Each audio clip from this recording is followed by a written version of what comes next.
Public voice ಸಿಂದಗಿಗೆ ಸ್ವಾಗತ ವೀಕ್ಷಕರೇ. ಇವತ್ತು ನಾವು ಸ್ವಚ್ಛ ವಿಧಾನಸಭೆ ಅನ್ನುವಂಥ ಒಂದು ಪಾದಯಾತ್ರೆಯನ್ನು ಮಾಡ್ತಾ ನಮ್ಮ ಬೆಂಗಳೂರಿನಿಂದ ಸಿಂದಗಿಗೆ ಆಗಮಿಸಿದ್ದಾರೆ ಶ್ರೀಮಾನ್ ನಾಗರಾಜ್ ಕಲಘಟಗಿಯವರು. ಅವರನ್ನು ಈ ಸಂದರ್ಭದಲ್ಲಿ ಪಬ್ಲಿಕ್ ವಾಯ್ಸ್ ಸಿಂದಗಿ ಮಾತಾಡಿಸೋಣ. ನಮ್ಮಲ್ಲಿ ಕೆಲವು ಪ್ರಶ್ನೆಗಳಿದೆ, ಇದೇ ಪ್ರಶ್ನೆಗಳು ತಮ್ಮಲ್ಲಿ ಕೂಡ ಇರಬಹುದು. ಆ ಎಲ್ಲ ಪ್ರಶ್ನೆಗಳಿಗೆ ನಾಗರಾಜ್ ಅವರು ಉತ್ತರವನ್ನು ಕೊಡಲಿದ್ದಾರೆ. ಸರ್, ನಿಮ್ಮದು ಮುಖ್ಯವಾಗಿ ಪಾದಯಾತ್ರೆ ಯಾವ ವಿಚಾರಕ್ಕೆ? ಇದು ಸ್ವಚ್ಛ ವಿಧಾನಸಭೆಗಾಗಿ, ಅಂದರೆ ಕಸ ಸ್ವಚ್ಛ ಅಲ್ಲ, ಭ್ರಷ್ಟರು, ಜಾತಿವಾದಿಗಳು, ಕೋಮುವಾದಿಗಳು, ಕ್ರಿಮಿನಲ್ಗಳು ಮತ್ತು ಕುಟುಂಬ ರಾಜಕಾರಣ ಮಾಡ್ತಕ್ಕಂಥವ್ರನ್ನ ಅಧಿಕಾರದಿಂದ ದೂರ ಇಟ್ಟು ಸಜ್ಜನರು, ಪ್ರಾಮಾಣಿಕರು, ಜನಪರ ಕಾಳಜಿ ಇರ್ತಕ್ಕಂಥ ವಿದ್ಯಾವಂತ ಸುಸಂಸ್ಕೃತರನ್ನು ಆಯ್ಕೆ ಮಾಡಿಕೊಂಡು ವಿಧಾನಸಭೆ ಮತ್ತು ಲೋಕಸಭೆ ಕಳಿಸ್ಬೇಕು ಅಂಥೇಳಿ ಈ ಒಂದು ಅಭಿಯಾನ ಮಾಡ್ತಾಯಿದ್ದೀವಿ. ಓಕೆ, ಎಷ್ಟು ತಿಂಗಳಿಂದ ಮಾಡ್ತಿದ್ದೀರಿ ಸರ್? ಈಗ 5 ತಿಂಗಳಿಂದ ಈ ಅಭಿಯಾನ ಪ್ರಾರಂಭ ಆಗಿ 5 ತಿಂಗಳಾಗಿ ಈಗ 13ನೇ ಜಿಲ್ಲೆಯಾಗಿ ನಾನು ಬಿಜಾಪುರ ಜಿಲ್ಲೆಯಲ್ಲಿದ್ದೇನೆ. ಇಡೀ ರಾಜ್ಯ ಸುತ್ತೋ ಒಂದು? ಹೌದು, ಇದು 2028ರ ಕರ್ನಾಟಕ ವಿಧಾನಸಭೆ ಚುನಾವಣೆ ಪೂರ್ವದಲ್ಲಿ ಕರ್ನಾಟಕದ 31 ಜಿಲ್ಲೆ, ಆ ಜಿಲ್ಲೆ ಎಲ್ಲ ವಿಧಾನಸಭಾ ಕ್ಷೇತ್ರಗಳು ಅಂದರೆ 224 ವಿಧಾನಸಭಾ ಕ್ಷೇತ್ರಗಳಿಗೆ ಈ ಅಭಿಯಾನ ತಗೊಂಡು ಹೋಗ್ತಾ ಇದ್ದೀವಿ. ಅಂದರೆ ಈ ಜಾಗೃತಿ ಯಾರಲ್ಲಿ ಮೂಡಿಸೋದಕ್ಕೋಸ್ಕರ? ರಾಜಕೀಯ ಪಕ್ಷಗಳಲ್ಲವಾ ಅಥವಾ ಸಂಘಟನೆಗಳಲ್ಲ ಅಥವಾ ಸಂಘಟನೆ ಕಾರ್ಯಕರ್ತರಲ್ವಾ? ಇದು 3 ವಿಚಾರ. ಮೊದಲನೇದು ಭ್ರಷ್ಟರು, ಜಾತಿವಾದಿಗಳು, ಕ್ರಿಮಿನಲ್ಗಳನ್ನು ಅಧಿಕಾರದಿಂದ ದೂರ ಇಡಬೇಕು ಅಂತೇಳಿ ಒಂದು ವಿಚಾರ, ಅದು ನೇರವಾಗಿ ಜನರ ಮಧ್ಯೆ ಹೋಗಿ ಇಡ್ತಾ ಇದ್ದೇನೆ. ಎರಡನೇದು ವಿದ್ಯಾವಂತರು, ಪ್ರಬುದ್ಧರು, ಜನಪರ ಕಾಳಜಿ ಇರ್ತಕ್ಕಂಥವ್ರು ಚುನಾವಣೆ ಸ್ಪರ್ಧೆ ಮಾಡಲಿಕ್ಕೆ ಮುಂದೆ ಬರಬೇಕು, ರಾಜಕಾರಣಕ್ಕೆ ಬರಬೇಕು, ಮತ್ತೊಂದು ರಾಜಕೀಯ ಪರ್ಯಾಯ ಶಕ್ತಿಯಾಗಿ ಒಂದು ಒಗ್ಗಟ್ಟಾಗಿ ಒಂದಾಗಿ ನೀವು ನಿಲ್ಲಬೇಕು.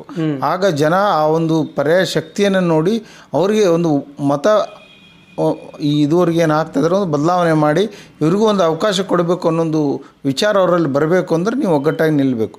ಆ ಒಂದು ಎರಡನೇ ವಿಚಾರ. ಮೂರನೇದು ಮತದಾರರಿಗೆ ನೇರವಾಗಿ ಇವತ್ತು ವ್ಯವಸ್ಥೆ ಎಷ್ಟು ಭ್ರಷ್ಟ ಆಗಿದೆ, ದುಷ್ಟ ಆಗಿದೆ ಅನ್ನೋದು ಎಲ್ರಿಗೂ ಗೊತ್ತಿರೋ ವಿಚಾರ. ಹಾಗಾಗಿ ಆ ಒಂದು ಬದಲಾವಣೆ ಸಾಧ್ಯ ಅನ್ನೋದಾದ್ರೆ ಅದು ನಿಮ್ಮಿಂದನೇ ಸಾಧ್ಯ ಅನ್ನೋದು ಅವ್ರು ಮನವರಿಕೆ ಮಾಡಿಕೊಡ್ಬೇಕು. ಈ ವ್ಯವಸ್ಥೆ ಭ್ರಷ್ಟ ಆಗ್ಲಿಕ್ಕೆ ಕಾರಣ ನೀವು ಪ್ರಾಮಾಣಿಕವಾಗಿ ಮತ ಹಾಕದೇ ಇರೋದು. ಅಂದರೆ ಈಗಿರೋ ರಾಜಕೀಯ ಪಕ್ಷಗಳು, ಅದು ಕಾಂಗ್ರೆಸ್ ಇರ್ಬೋದು, BJP ಇರೋ ಇವರೇ 3 ದೊಡ್ಡ ಪಕ್ಷಗಳು ಯಾರು ದೇಶದಲ್ಲಿ ಮತ್ತು ರಾಜ್ಯದಲ್ಲಿ ಅಧಿಕಾರ ನಡೆಸ್ತಾ ಇದ್ದಾರೋ ಇವರೇ ಇಡೀ ಚುನಾವಣಾ ವ್ಯವಸ್ಥೆಯನ್ನು ಭ್ರಷ್ಟಗೊಳಿಸಿದ್ದು. ಅದು ನಗ್ನ ಸತ್ಯ. ನಾನೇನು ಅದಕ್ಕೆಲ್ಲ ಪ್ರೂಫ್ ಕೊಡೋದು ಬೇಕಲ್ಲ, ಇದು ಜನರಿಗೂ ಗೊತ್ತಿದೆ, ರಾಜಕೀಯ ಪಕ್ಷಗಳಿಗೂ ಗೊತ್ತಿದೆ, ಎಲ್ಲರಿಗೂ ಗೊತ್ತಿದೆ. ಇವಾಗ ಸರ್ ನೀವು ಹೇಳ್ತಾ ಇದ್ದೀರಿ ರಾಜಕೀಯಕ್ಕೆ ಬರಬೇಕಂತೇಳಿ, ಯಾವ ಪಕ್ಷಕ್ಕೆ ಬರಬೇಕಂತೇಳಿ ಜನರಲ್ಲಿ ಕನ್ಫ್ಯೂಷನ್ ಇರುತ್ತಲ್ಲ, ಯಾವ ಪಕ್ಷ ನಿಮ್ದು ಯಾವ ಪಕ್ಷ? ನೋಡಿ, ಈಗ ನಮ್ದು ಸದ್ಯಕ್ಕೆ ಪಕ್ಷ ಅಲ್ಲ, ಇದೊಂದು ವೇದಿಕೆ. ಅದಕ್ಕೆ ನಾವು ಏನು ಮಾಡಿದ್ವಿ, ಮುಕ್ತವಾಗಿ ಬರಲಿ ಅಂತ ಒಂದು ವೇದಿಕೆ ಮಾಡಿದ್ವಿ. ಜನರ ಮನಸ್ಸೊಂದು ವಿಚಿತ್ರ ಒಂದು ಮನಸ್ಥಿತಿ ಇದೆ. ರಾಜಕೀಯ ಅಂದರೆ ಕೆಟ್ಟಪ್ಪ, ರಾಜಕೀಯ ಮಾಡೋರಂದ್ರೆ ಸರಿಯಲ್ಲ ಅನ್ನೋ ಒಂದು ವಿಚಿತ್ರ ಮನಸ್ಥಿತಿ ಅದ. ರಾಜಕೀಯದಿಂದ ದೂರ ಇರೋಣ ಅಂತ, ರಾಜಕೀಯದಿಂದ ದೂರ ಇಡ್ಲಿಕ್ಕೆ ಹೋಗ್ಬೇಡ್ರಿ. ಯಾಕೆ ಪ್ರತಿಯೊಂದು ನಿಮ್ಮ ಬದುಕು ಕೂಡ, ನಾನು ಈ ಮಾತು ಹೇಳ್ಬಾರ್ದು ಹೇಳ್ತೀನಿ, ನೀವು ಎಲ್ಲೇ ಹೋಗ್ರಿ, ಒಂದು ಪಬ್ಲಿಕ್ ಟಾಯ್ಲೆಟ್ಗೆ ಹೋದ್ರೆ ನೀವು 10-5 ರೂಪಾಯಿ ಕೊಟ್ಟು ನೀವು ಪಬ್ಲಿಕ್ ಟಾಯ್ಲೆಟಿಗೆ ಹೋಗ್ಬೇಕು. ಅದರ ಅರ್ಥ ನೀವು ಟಾಯ್ಲೆಟ್ಗೆ ಹೋಗೋದನ್ನು ಸರ್ಕಾರವೇ ತೀರ್ಮಾನ ಮಾಡ್ತದೆ. ಹಾಗಾಗಿ ಇಡೀ ರಾಜಕೀಯ ನಿಮ್ಮನ್ನು ಏನು ತೀರ್ಮಾನ ಮಾಡ್ತಾರೆ, ನಿಮ್ಮ ಬದುಕನ್ನು ತೀರ್ಮಾನ ಮಾಡ್ತಾ ಇರೋದ್ರಿಂದ ರಾಜಕೀಯ ಒಳ್ಳೆಯದೇ, ಅದರಲ್ಲಿ ಇರ್ತಕ್ಕಂಥವ್ರು ಭ್ರಷ್ಟ ದುಷ್ಟರಾಗಿದ್ದಾರೆ ಅಂತ ರಾಜಕೀಯನ ದೂಷಿಸಬೇಡ್ರಿ. ಅದನ್ನು ಸ್ವಚ್ಛ ಮಾಡಲಿಕ್ಕೆ ನೀವು ಮುಂದೆ ಬರಬೇಕು. ಇದು ಆಗೋದಿಲ್ಲ ಮಾಡೋದಿಲ್ಲ ಅಂತ ಕೈ ಕೊಟ್ಟು ಕೂತ್ರೆ ಅದು ಯಾವುದೂ ಆಗೋದಿಲ್ಲ. ಮಾಡೋಣ ಅಂತ ಮುಂದುವರೆದ್ರೆ ಅದು ಆಗೇ ಆಗ್ತದೆ. ಹಾಗಾಗಿ ನಿಮ್ಮ ಮನಸ್ಸನ್ನು ಬದಲಾವಣೆ ಮಾಡಿಕೊಂಡು ಇದನ್ನು ಸ್ವಚ್ಛ ಮಾಡೋಣ ಅಂತ ನಿಮ್ಮ ಮುಂದುವರೆದಲ್ಲಿ ಖಂಡಿತ ಅದಾಗ್ತದೆ. ಅದಕ್ಕೆ ಮೊದಲು ವಿದ್ಯಾವಂತರು, ಪ್ರಬುದ್ಧರು ತಾವು ಫಸ್ಟ್ ಮುಂದೆ ಬರಬೇಕು. ನಾನು ಮನವಿ ಮಾಡ್ತಾ ಇದ್ದೇನೆ, ನೀವು ಹಿಂದೂಗಳಲ್ಲೂ ಮನವಿ ಮಾಡ್ತಾ ಇದ್ದೇನೆ, ಇಬ್ಬರು ಕೋಮುವಾದಿಗಳಿಗೆ ಸಪೋರ್ಟ್ ಮಾಡಬೇಡ್ರಿ. ಪ್ರಾಮಾಣಿಕವಾಗಿ ಯಾರು ಪ್ರಜಾಪ್ರಭುತ್ವ ವ್ಯಾಲ್ಯೂಸ್ ಎತ್ತಿ ಹಿಡಿತಾರೆ ಅವರು ನೀವು ಓಟ್ ಹಾಕಿ. ಯಾರು ನೀವು ಜಾತಿಯಿಂದ, ಧರ್ಮದಿಂದ ಅಥವಾ ನಿಮಗೆ ತಿನ್ನುವನ್ನು ಬಡಿಸಿದ ಪಕ್ಷಕ್ಕೆ ಇನ್ನು ದೂರ ಇಟ್ಟು ದೇಶದ ಒಬ್ಬ ಒಳ್ಳೆಯ ಪ್ರಜೆ ಆಗಿ ದೇಶದ ಹಿತ ಕಾಯ್ತಕ್ಕಂಥವ್ರನ್ನ, ನಿಮ್ಮ ರಾಜ್ಯದ ಹಿತ ಕಾಯ್ತಕ್ಕಂಥವ್ರನ್ನ, ನಿಮ್ಮ ಹಿತ ಕಾಯ್ತಕ್ಕಂಥವ್ರಿಗೆ ಓಟ್ ಹಾಕ್ರಿ ಅಂತ ನಾನಲ್ಲಿ ಮನವಿ ಮಾಡ್ತೀನಿ.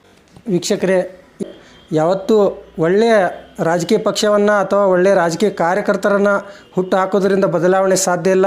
ಬದಲಿಗೆ ಒಳ್ಳೆಯ ಮತದಾರರನ್ನು ಹುಟ್ಟು ಹಾಕಬೇಕು ಅನ್ನುವಂಥ ನಿಟ್ಟಿನಲ್ಲಿ ಅವರು ರಾಜ್ಯ ಹಾಗೂ ದೇಶವನ್ನು ಸುತ್ತಲಿಕ್ಕೆ ಹೊರಟಿದ್ದಾರೆ.